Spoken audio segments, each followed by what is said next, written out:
Bienvenidos, queridos amigos, al episodio 1 de Coaching al Día. Vamos a estar acá compartiendo conversaciones sobre el mundo del coaching, sus metodologías, sus herramientas, para que sigamos todos juntos aprendiendo de este mundo interesantísimo que ayuda al desenvolvimiento de nuestras capacidades y a mostrarlas en su máxima expresión. Justamente, Carlos, desde la IACPNL, bueno, y a todos ustedes de la IACPNL quisimos traer este breve podcast que vamos a estar elaborando, vamos a estar emitiendo una vez a la semana, ¿no?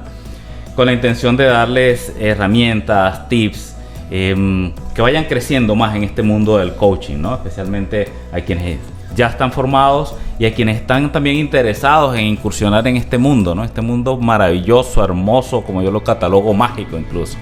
Sí, y pues la intención acá es desarrollar una conversación. Obviamente vamos a estar Alexis y yo acá conversando, pero tú estás también invitado a formar parte de la conversación, dejando allí tu comentario, tus inquietudes, tus impresiones sobre el tema que estemos tratando en cada episodio. Claro, vamos a estar atentos a tus comentarios, a que nos dejes por acá. Si nos estás viendo por YouTube o nos estás escuchando en alguna de las plataformas de podcast, vamos a estar muy pendientes de esos comentarios y cómo darle respuesta a esas inquietudes. Incluso, si en algo no estás de acuerdo, tus aportes fundamentados serían pero muy bien apreciados por parte nuestra. Sí, la intención es generar esa discusión y que pues en la medida que se nutra cada episodio con los comentarios de todos ustedes, pues podemos ir desarrollando nuevas temáticas, claro, para cumplir con el objetivo que tenemos, que es aportar un granito de arena en la profesionalización del coaching, para que cada día pues haya mejores profesionales que ejecutan o que ejercen esta disciplina. Así es. Bueno, ¿y cuál va a ser el tema de hoy, Carlos? Bueno, empecemos por el principio, por los orígenes, la historia, de dónde viene esto que llaman coaching. Claro, interesante. Sí, que es un tema en el que pues no hay consenso, no es la norma ir a un libro o a un autor o a una persona y que todos te den la misma respuesta. Entonces, pues vale aclarar acá que no es la verdad la que tenemos, simplemente vamos a ofrecer nuestros puntos de vista y nos encantaría conocer los puntos de vista de ustedes. Desde San Antonio, Texas, la IACPNL presenta Coaching al Día con Alexis Suárez y Carlos Figuera. Yo creo que la primera mención al coaching viene de Sir John Whitmore. Sí, cuando publica el libro Coaching, ahí es cuando aparece como tal el término, de ¿no? Coaching como tal en los términos como lo conocemos hoy en día. Uh-huh. Ahora, cuando nosotros indagamos en muchas disciplinas que han existido previamente, solemos encontrar como que pinceladas de, oye, esto parece coaching, o en lo que conocemos hoy como coaching mencionan esto como uno de los pilares de la disciplina. Uh-huh. Y creo que más o menos sí hay un consenso aquí en decir que una de esas primeras referencias es la mayéutica de Sócrates. Okay. En el sentido que aporta, digamos que ese dar o visibilizar las incongruencias. Recordemos que Sócrates decía, no, yo solo sé que no sé nada. Entonces, de alguna manera, él buscaba con la mayéutica que la persona se diera cuenta de sus incongruencias, que se diera cuenta de que no sabía nada. Y bueno, ¿y para qué? Porque pues cuando nosotros declaramos o nos damos cuenta que no sabemos nada, ahí justo en ese momento es que estamos abiertos para realmente comenzar a aprender. No sé si tú has escuchado alguna otra noción de como primera referencia o algo parecido a coaching. Sí, bueno, hay quienes mencionan mucho este tema, Carlos, de que pues es algo que proviene incluso de la mayéutica. Hay otros autores por allí que enfocan como más bien influencias, ¿no? O sea, fue influenciado por por esta filosofía que desarrolló Sócrates en su momento. Y muchos le dan el origen como tal del coaching justamente a Timothy Gallwey, con su libro El juego interior del tenis, que publicó por aquí antes de los 80, como en los 70 me parece que fue, o un poco antes. 74, algo así. Publica ese libro y que hasta donde entiendo le sirve de inspiración a Whitmore para luego desarrollar su libro de coaching. Le dan como, ahí sí en los 80 le dan como el salto al mundo empresarial. Ajá. Pero fíjate, sin embargo, que hay algo interesante, que mucha gente cataloga a Timothy Gallwey, el del juego interior del tenis, como el padre del coaching. Y él mismo, en algunas entrevistas que ha dicho, él dice, no, o sea, mi propuesta o mi metodología va de la mano con el coaching. Él dice, no, yo no soy padre de nada. Entonces, pues, es como que difícil establecer, justamente como lo decía, comparto que hay influencias de ciertas cosas. Claro, y lo interesante es ver cómo esto viene del mundo del deporte, ¿no? Justamente de cómo a través de un sistema de preguntas ayudas al deportista que logre mejor desempeño.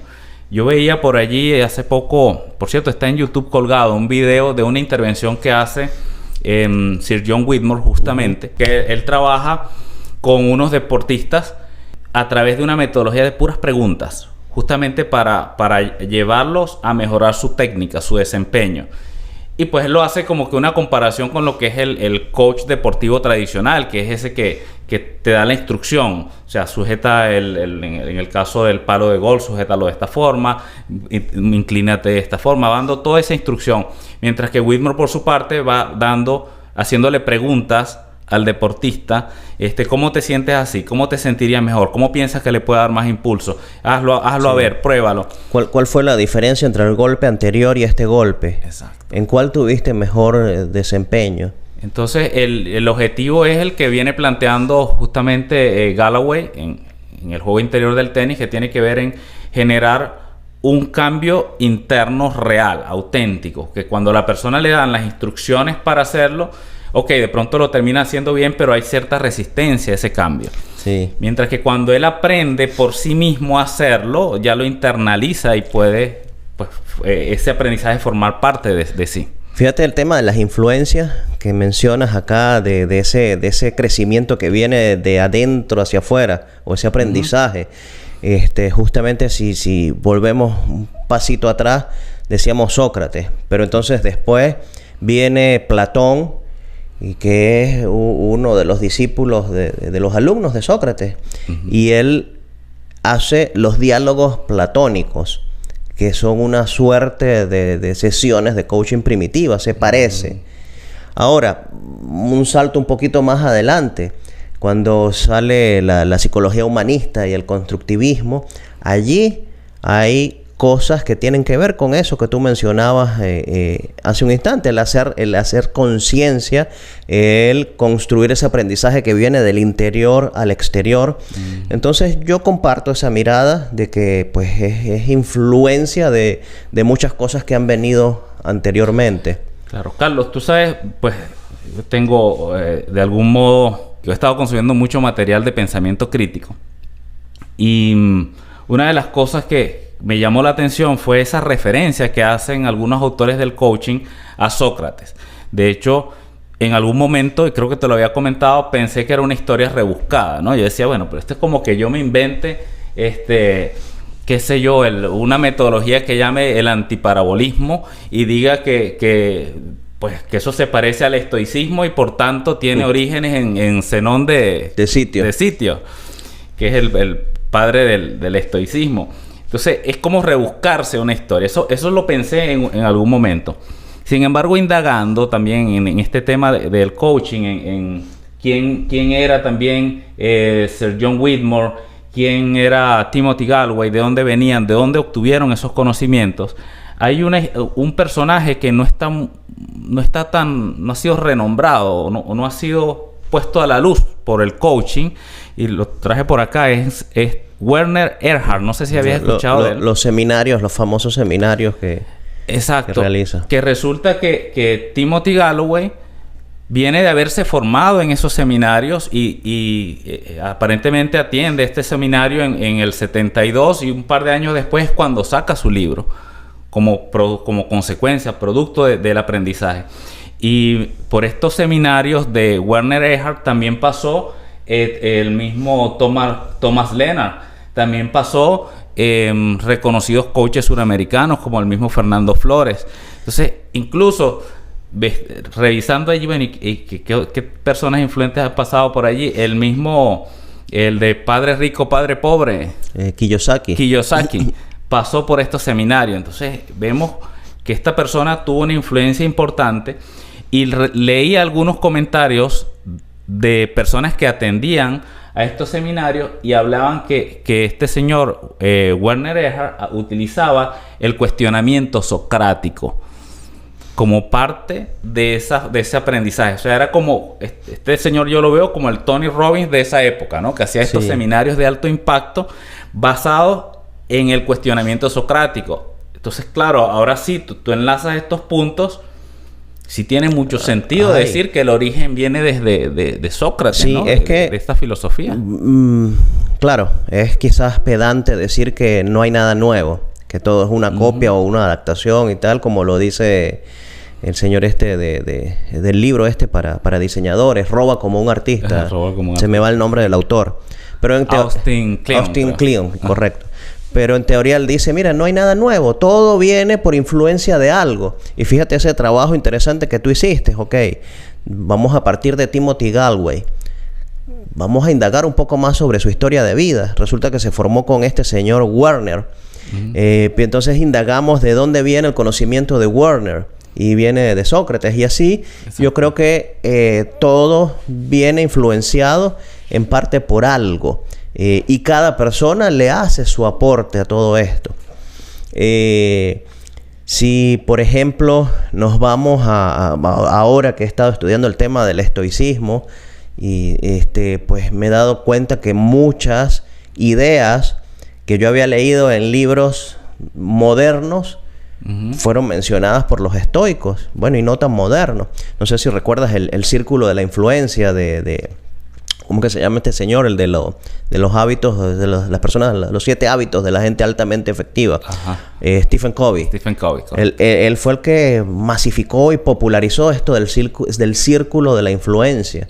De dedicarme a cosas o de ocuparme de cosas que están única y exclusivamente bajo mi poder. Exacto. Que es la base del coaching moderno, ¿no? Exacto. Y entonces vamos, y esa es una propuesta estoica. Fíjate. Y muchas de las cosas, y así vamos. Si leemos un libro, pues este autor se ha nutrido de muchas otras fuentes. Entonces, pues establecer que el coaching nació aquí y que esta persona es el padre del coaching o el creador del coaching es difícil. De hecho, no hay una patente, no hay alguien que haya registrado y que tenga derechos de decir el coaching es mío, porque pues creo que eso es como imposible de establecer. Claro. Bueno, y de ahí luego vemos entonces cómo ha venido evolucionando. Bueno, en principio naciendo como una metodología no directiva. Y pienso que esa es la esencia del coaching, ¿no? Permanecer como una metodología no directiva.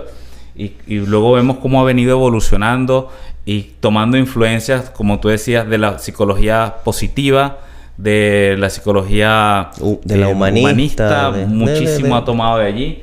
Incluso de la programación neurolingüística, porque, bueno, y de la ontología, ¿no? De la ontología del lenguaje, como en Sudamérica toma ese matiz ontológico y se crea lo que hoy día conocemos como el coaching ontológico. Vemos la tendencia europea más hacia los desarrollos, los agregados que ha hecho Joseph O'Connor, que ha hecho el mismo Robert Dilts, y cómo entonces la PNL ha influido en el desarrollo del coaching, ¿no? Entonces, eso ha sido parte pues, de esa evolución que ha tenido hasta ahora. Y pues no sabemos qué siga. Por ejemplo, hay una máxima del coaching, pues ya hablaremos más adelante en profundidad del tema, pero que yo como coach no le digo al coachee o al cliente lo que debe hacer.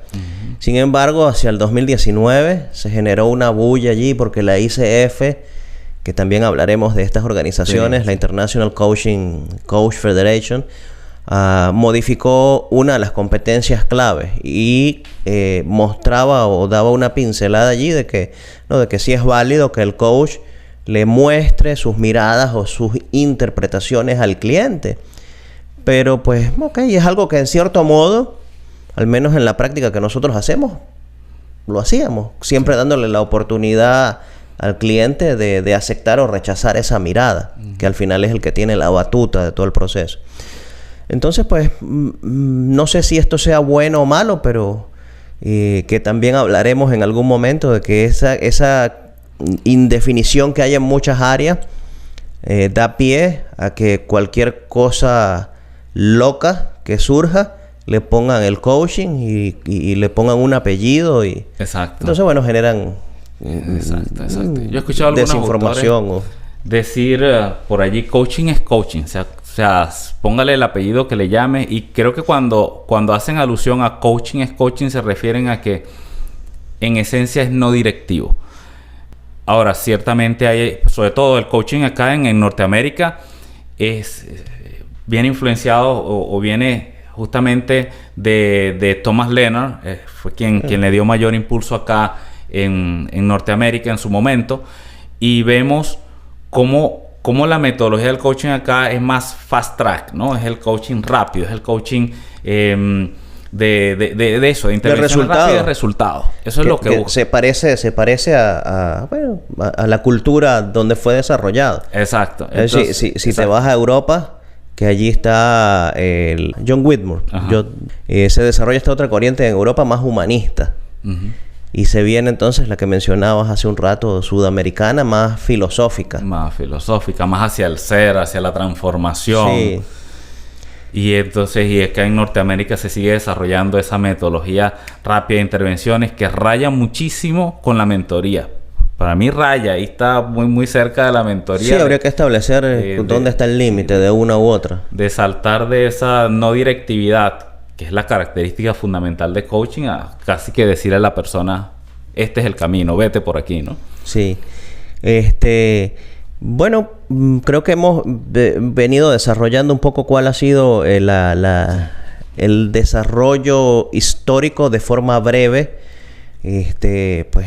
Hay mucha literatura. Yo creo que más que mostrar acá a la audiencia paso a paso cómo se desarrolló, es en generar esta conversación y que de pronto pueda nutrir a algunos y generar justamente inquietudes que los lleven a buscar, a indagar. Hay mucha información en las redes, mucha información en internet donde pueden ver año a año cuáles han sido los desarrollos, cosas que de pronto podrían no ser totalmente ciertas, y ese es el desafío. Y que no hay manera de saber al 100% qué es cierto y qué no. Pero el trabajo que yo creo que es interesante realizar es el que mencionabas, Alexis, hace un instante. Me llamó la atención, oye, este autor, esta persona, vamos a abrir como un arbolito, como ramas, ramificaciones. ¿De dónde aprendió esta persona? Y ahí surgen 2 o 3 autores más. Y vamos a abrir otra rama más. Y entonces, en esa medida es que podemos desarrollar ese pensamiento crítico para saber, pues, de dónde vienen las cosas y establecer nosotros nuestros propios criterios en torno a cualquier disciplina, no solo al coaching. Claro. Seguramente hay algunas dudas para quienes apenas están incursionando en este medio sobre el coaching como tal, porque hemos hablado del tema de no directividad y quizá alguien se pregunta ¿qué es el coaching? Bueno, pues eso ve nuestro próximo episodio, ahí vamos a estar hablando de eso. Bueno, nos despedimos. Sí, así es. Hasta la próxima. Hasta la próxima. Bye.